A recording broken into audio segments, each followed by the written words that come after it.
नमस्कार. कोकणचं वैभव असलेल्या सागर डिजिटलच्या बातमीपत्रात आपल्या सर्वांचं स्वागत.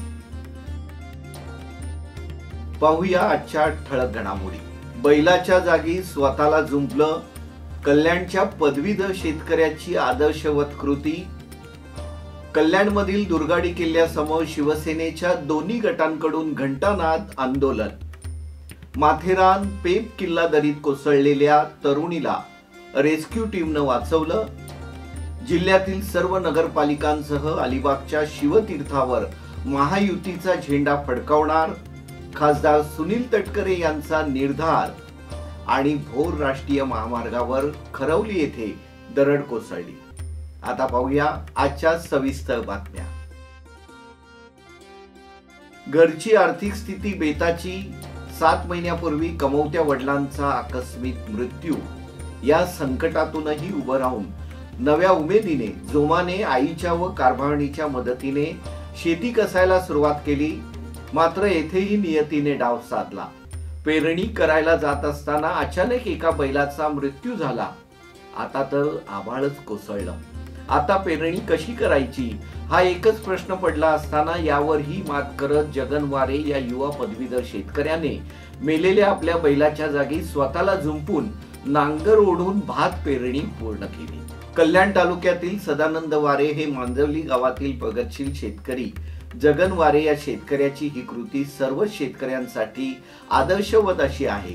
कर्जबाजारी किंवा नुकसान झाल्याने एकीकडे शेतकरी राज्यकर्त्यांना दोष देत आत्महत्या करून आपलं जीवन संपवतात, तर दुसरीकडे कोणालाही दोष न देता जगन सारखे शेतकरी परिस्थितीशी सामना करीत शेतीची कामे पूर्ण करून स्वतःच्या पायावर उभं राहत जगायला शिकवण्याचा धडा शेतकऱ्यांना देत आहे.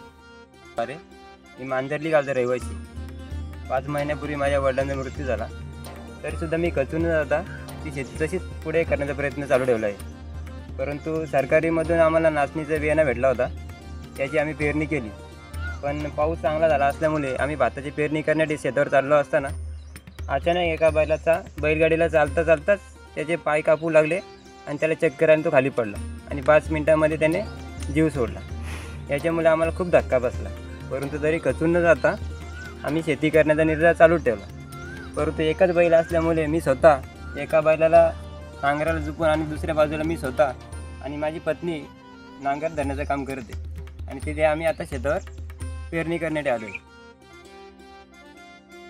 बकरी ईदच्या दिवशी हिंदू बांधवांना दुर्गाडी येथील दुर्गा माता मंदिरात प्रवेश बंदी घालण्यात येत असल्याने शिवसैनिक या दिवशी दुर्गाडी किल्ल्यावर घंटानाद करण्यासाठी जातात. या बंदीचा विरोध करत सोमवार 17 तारखेला या ठिकाणी विरोध करण्यासाठी शिवसेना ठाकरे गट व शिवसेना शिंदे गट हे एकमेकांसमोर आले होते. कल्याणच्या लोकमान्य टिळक चौक येथून सर्व शिवसैनिक आणि पदाधिकाऱ्यांनी दुर्गाडी किल्ल्याकडे निघाले होते. मात्र पोलीस प्रशासनाने या दोन्ही गटांना लाल चौकी परिसरातच बॅरिकेड लावून रोखून धरलं. या संदर्भात शिंदेच्या शिवसेनेचे कल्याण जिल्हा प्रमुख गोपाळ लांडगे म्हणाले, शिवसेना प्रमुख बाळासाहेब ठाकरे यांच्या आदेशाने तत्कालीन जिल्हा प्रमुख आनंद दिघे यांच्या पुढाकाराने सुरू झालेलं हे आंदोलन त्यांच्यानंतरही एकनाथ शिंदे यांनी 20 वर्ष कायम ठेवलं आहे. तर शिवसेना ठाकरे गटाचे विजय साळवी म्हणाले, सध्याचे विद्यमान मुख्यमंत्री एकनाथ शिंदे यांनी गेली अनेक वर्ष या घंटानाद आंदोलनाचं नेतृत्व केलं आणि आज त्यांचं सरकार असताना ते मुख्यमंत्री असताना त्यांचेच प्रशासनाचे अधिकारी आज किल्ल्यावर बंदीचा आदेश काढत आहेत. यावरून हे डुप्लिकेट हिंदुत्ववादी सरकार असून आम्ही त्याचा निषेध करतो आदेशाने सुरू झालेलं आहे. पण त्यापूर्वी स्वतः बाळासाहेबांनी बंदी हुकूम मोडून या देवीचं दर्शन घेतलेलं आहे आणि हीच परंपरा दिघे साहेबांनी पुढे सुरू ठेवली. आणि त्यानंतर आता एकनाथजी शिंदे साहेब यांनी हे आंदोलन सातत्याने गेले 20 वर्ष सुरू ठेवलेलं आहे. आणि निश्चितपणे जोपर्यंत न्याय मिळत नाही तोपर्यंत हे आंदोलन आम्ही चालू ठेवणार. आणि कोणत्या परिस्थितीमध्ये आम्हाला कोणत्याही दिवशी बंदी असता कामा नये आणि दर्शन करायला मिळालंच पाहिजे. तो आमचा हिंदूंचा हक्क आहे. मुंबई अंधेरी येथील रिया साबळे व तिच्यासोबत 10 जणांचा ग्रुप ट्रेकिंगसाठी पेब किल्ला परिसरात आले होते. पर्यटनाचा आनंद घेतल्यानंतर परतीचा प्रवास वॉटर पाईप रेल्वे ट्रॅकच्या मार्गाने मार्गस्थ होत असताना किल्ल्याच्या शिडी मार्गाने उतरल्यानंतर दोन्ही बाजूस दरी असलेल्या ठिकाणावर रियाचा पाय घसरला आणि ती 50 फूट घसरत खाली गेली। पोलिसांनी सह्याद्री आपत्कालीन संस्थेचे वैभव नाईक यांना फोन केला आणि त्या क्षणी मदतीची चक्र फिरली। नाईक व त्यांच्या सहकारी कार्यकर्त्यांनी घटनास्थळी दाखल होत रियाला स्ट्रेचरच्या साह्याने दरीतून बाहेर काढलं आणि तिला जवळच्या रायगड हॉस्पिटलमध्ये दाखल केलं आहे। तिच्या डोक्याला तसंच हातापायाला दुखापत झाल्याचं सांगण्यात आलं। जिल्ह्यातील सर्व नगरपालिकांसह अलिबागच्या शिवतीर्थावर महायुतीचा झेंडा फडकावणार असल्याचा निर्धार खासदार सुनील तटकरे यांनी व्यक्त केला। दिलेला शब्द नुसता पाळायचा नसतो, जो लोकप्रतिनिधी निवडून आला आहे त्याचं कौतुक देखील करायचं, याची दानत सुद्धा भरत शेठ यांनी दाखवून दिली।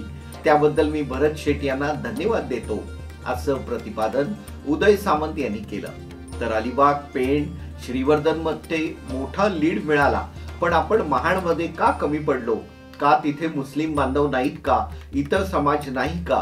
असा प्रश्न विचारित आता मोहल्ल्यात, बौद्धवाड्यात जाऊन सर्व चुका दुरुस्त कराव्यात, अशा सूचना आमदार भरत शेठ गोगावले यांनी आपल्या कार्यकर्त्यांना केल्या। खासदार सुनील तटकरे यांनी महाडमध्ये डॉक्टर बाबासाहेब आंबेडकर राष्ट्रीय स्मारकाच्या बहुउद्देशीय सभागृहात आयोजित केलेल्या आभार सभेत हे तिन्ही नेते बोलत होते। भरत शेठ, तुम्हाला देखील मनापासून धन्यवाद देतो की दिलेला शब्द कसा पाळायचा असतो आणि दिलेला शब्द पाळून नुसता थांबायचा नसतं। जो लोकप्रतिनिधी निवडून आलाय त्याचं कौतुक करण्याची दानत देखील भरत शेठ आपण दाखवली, त्याबद्दल देखील मी मनापासून भरत शेठला देखील धन्यवाद देतो। भोर महामार्गावर खरवली ग्रामपंचायत हद्दीमध्ये दरड कोसळली आहे। सुदैवाने या महामार्गावर कोणत्याही प्रकारची हानी झाली नाही। गेल्या आठवड्यात मुंबई गोवा महामार्गावर नडगाव गावच्या हद्दीत दरड कोसळली होती। त्यानंतर आज महाड भोर मार्गावरही दरड कोसळल्यामुळे वाहन चालक आणि प्रवासी वर्गात भीतीचं वातावरण निर्माण झालं आहे। महाड भोर राष्ट्रीय महामार्गाचं काम अतिशय मंद गतीने सुरू असून ठिकठिकाणी अर्धवट स्थितीत काम असल्याचं दिसत आहे। त्यामुळे दरडी कोसळण्याची भीती निर्माण झाली आहे। ज्या ज्या ठिकाणी दरडी कोसळण्याची भीती आहे त्या ठिकाणी त्वरित उपाययोजना करावी अशी मागणी प्रवासी वर्गातून होत आहे। या होत्या सागर डिजिटलच्या बातम्या। या संदर्भात आपल्या सूचना आणि प्रतिक्रियांचं आम्ही नक्कीच स्वागत करू। पुन्हा लवकरच भेटू नव्या बातम्यांसह। तोपर्यंत धन्यवाद। सागर डिजिटलच्या YouTube चॅनेलला लाईक करा, शेअर करा, सबस्क्राइब करा आणि अशाच ताज्या घडामोडी नियमित पाहण्यासाठी बेल आयकॉनला प्रेस करा।